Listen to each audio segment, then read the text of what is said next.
this is the Nikon ZF, and in today's video, I want to share with you a hands-on review, my first impressions of this camera for both photo and video. We're going to be doing a portrait photo shoot, but first, let's start off with some autofocus tests. The Nikon ZF is a 24 megapixel full-frame mirrorless camera with a build inspired by the FM2 film camera. And if it looks familiar, it's because Nikon also have the ZF-C, which is a DX APS-C camera body. This is now the full-frame version. The ZF features an XPEED 7 processor and has 299 auto area AF points. I have my focus settings set to people subject detection in continuous autofocus for stills mode and full-time autofocus for video. And I'm using 3 different focus area modes, including subject tracking autofocus, auto area autofocus, and 3D tracking. But basically, I am letting the camera do all the work with autofocus so we can see its performance. IAF is really snappy in this camera and does a great job keeping up with a fast-moving subject, as well as finding the eye when it reappears in the frame after being hidden. On the zoom lens, I found it stayed in focus the majority of the time, especially when Dan and I were moving towards and away from the camera. I did notice focus accuracy is better on the 17 to 28mm lens compared to the compact, budget-friendly 40mm. The 40 slipped focus a little more often when there was fast movement and was better at keeping focus on slower subjects. You will have noticed by now the yellow temperature warning on most of my screen recordings. This is likely due to the camera being a pre-production model. The yellow icon never stopped me from taking photos or video, it didn't feel hot in my hands, and the camera never switched off by itself in stills or video mode. I was also able to record well past its 85-minute estimate for 4K video, so there are no issues that I personally found with overheating. Also, please keep in mind, I am using a pre-production model of the camera throughout this video, so some specifications might change from the final model. Aside from human autofocus, the ZF also includes auto subject detection, animal, vehicle, and airplane autofocus. Animal autofocus is pretty reliable in both video and stills mode. I'm using the Nikon Z 50mm f1.8s lens for these shots of our cats, Evie and Olive. The camera had no problems finding them in the grass or when they were walking around in the frame, and did a decent job keeping up with focus on them too. Just like human AF, it's almost instantaneous at getting the focus point back on their eyes when they reappear after being hidden or obscured. I also took some photos with the same 50mm lens. Most of the time, it did a great job at getting focus on Evie's iris. The images are also super sharp and clean. Depending on the angle, there were a few sets of photos where it was focused on her fur instead. This is still typical of most animal AF systems when using a very wide aperture, regardless of manufacturer. Before we head to our portrait photo shoot, I also have some bird autofocus examples.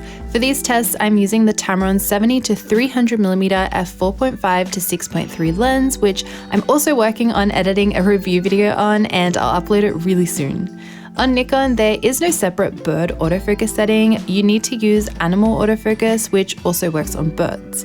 I found Animal AF on birds to be really easy to use and rely on to capture both photo and video.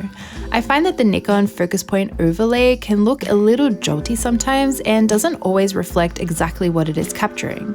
For example, even though the focus point looks like it's jumping around on the swan, who I have named Gene by the way, since I'm always doing bird autofocus tests with him, I really like how the focus area is stuck to him and is not doing any breathing or hunting. I also have some images to share with you where, just like video, autofocus made it really easy to capture these photos. Oh, that's stunning. So yeah, this is like very dreamy, so you can do like very soft and like flowy movements would be cool. I'm starting off on the 40mm f2. For today's photo shoot, I'm using 3 different lenses. I have the Nikon Z 40mm f2, I also have the 24 to 70mm f4s, and finally the 85mm f1.2s. Since this is a pre-production camera, I only have access to the JPEGs at the moment while we wait for RAW support in editing software to be available. So as always, I'm showing you a 100% crop of the straight out of camera JPEGs and afterwards a full view of my edited version. I am still using my presets to edit the photos, I just have to adjust the contrast a little to suit the fact that they're JPEGs. We have a few different file type options, including RAW as well as JPEG or HEIF in fine, normal, and basic, with another option between compression with priority to image quality or compression with priority to file size. I also want to note HEIF only works when you set the camera to a HLG picture profile.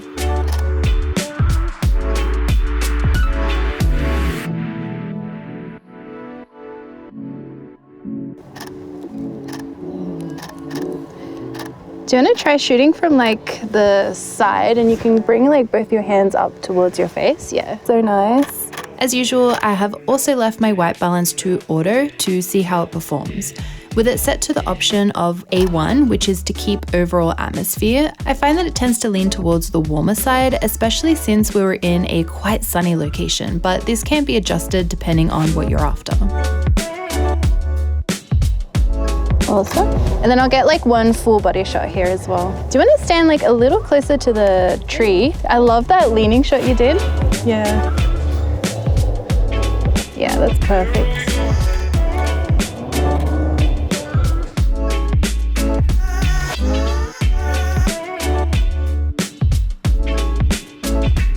Now I'm switching my lens over to the Nikon Z 24-70mm f4S.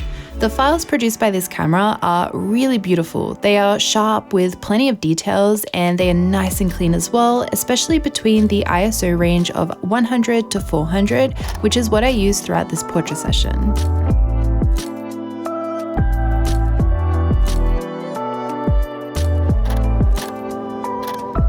And I'll get like a close-up here as well because the light is so beautiful. I do also have a low light test later in this video where you can see a photo example at every single ISO this camera is capable of. Just like our test earlier, I found autofocus was easy to rely on and was sticky on Nena throughout the photo shoot, as you can see in the picture-in-picture. Overall, I found the in-focus ratio to be really decent.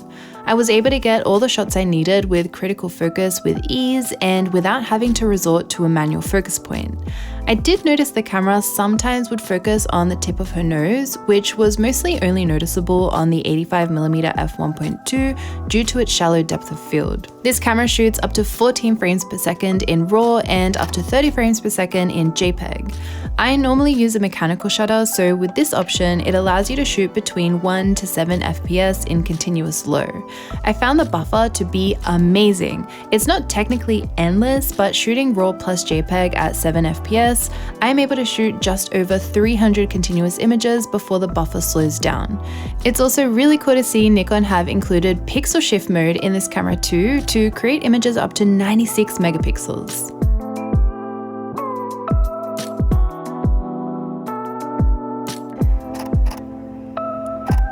And then do you want to shift your feet to move that way a little bit so we're shooting a little bit more side on?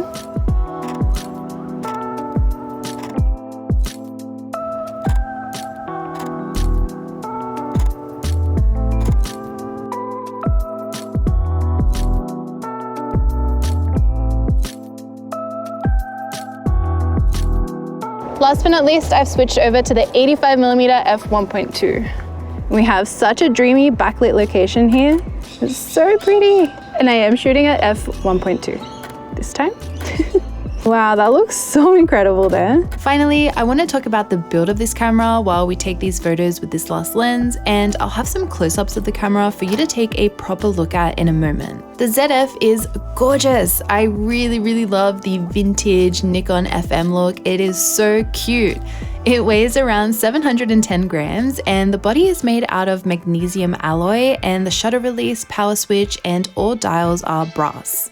This camera features a photo video dial, which is a must for me in any hybrid camera. It also has a new third option for native black and white shooting.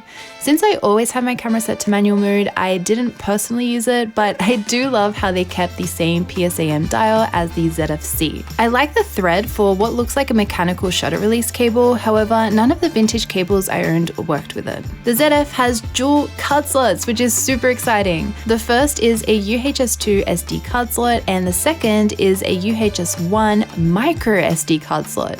I was using the cards to shoot RAW plus JPEG redundant to both cards throughout this photo shoot, and it performed really well. I never felt the buffer get in my way, so I think the micro SD card slot is a great idea instead of just leaving it as a single slot camera. There is a micro HDMI port, USB-C port, a mic jack, and a headphone jack. So as beautiful as this camera looks, to be quite honest, I wouldn't want to be using it for extended periods of time, such as an 8 to 12 hour wedding or a long portrait session, as the lack of grip can start to become a bit uncomfortable after a while. This camera does seem to be more aimed at photographers who want an everyday carry camera or something to use while traveling, street photography, and shoots along those lines where you're maybe taking photos more sporadically. However, because of the performance capabilities and dual card slots, I can also see this camera being used as a secondary camera to a Z8, for example, for professionals.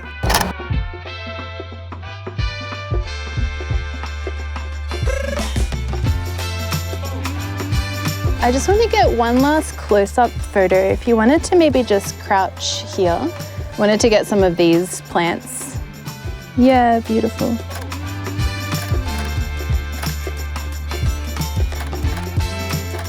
These look so amazing. I love them.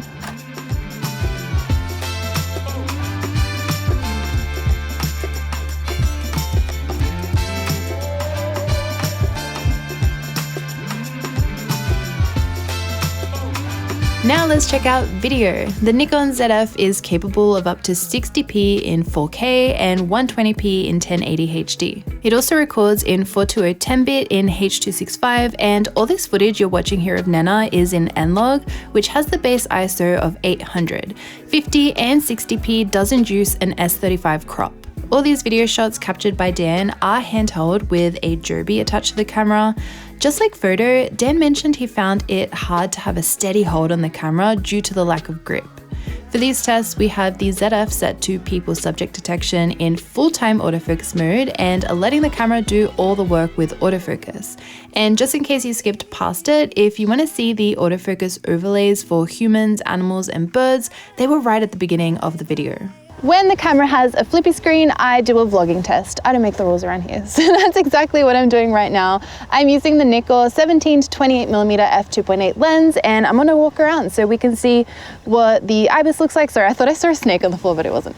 So we can see what the ibis looks like, and you can see if there's any wobbles in the corner or the edges of the screen. I'm currently using my left hand. This is not the lightest lens for vlogging. Luckily, it is quite wide at 17mm, so that's what it looks like with my hand extended, and I can have it close to my body to give me a little bit more strength to carry it. I'm also holding onto the camera via a Joby as well, by the way. I thought that was... No, but look, it's a really skinny snake, but... Oh, and also this is what it looks like at 17 and then at 28mm. And we'll see how it focuses also while we're zooming. So this is what it looks like at 17mm with IBIS, and I've got my arm just towards my body so it's a bit more stable as well, and I'm walking. And now I'm still at 17mm with my arm in the same position with electronic VR switched on, and I will see if that causes a little bit of a crop. Okay, let's do a microphone test as well. So what you've been listening to so far is my lav mic. Now I'm going to switch over to the external microphone I have attached to the camera, and I'll talk a little bit so you can hear what that sounds like. And finally, we have the internal microphone of the ZF. It is a little bit breezy today, and as always, I do my vlogging tests in the same spot. So, well, there is like traffic noise in the background as well. So we'll see how much my voice cuts through and how much of the environment you can hear. And one more internal microphone test. This is with wind noise reduction on, because again, it's a little bit windy, so hopefully that makes it sound a bit better, and I'll talk a little bit more so you can hear what that sounds like. And this is with frequency response set to vocal range only. Again, it's quite windy. You can see my hair. Last but not least, let's check out low light performance. This is the full view of the images you'll be looking at. The rest of them I'm showing you at 100% view. In my opinion, with noise reduction off, it's very usable up to around 6400 to 8000 ISO. I also use the 40mm f2 lens for these photos.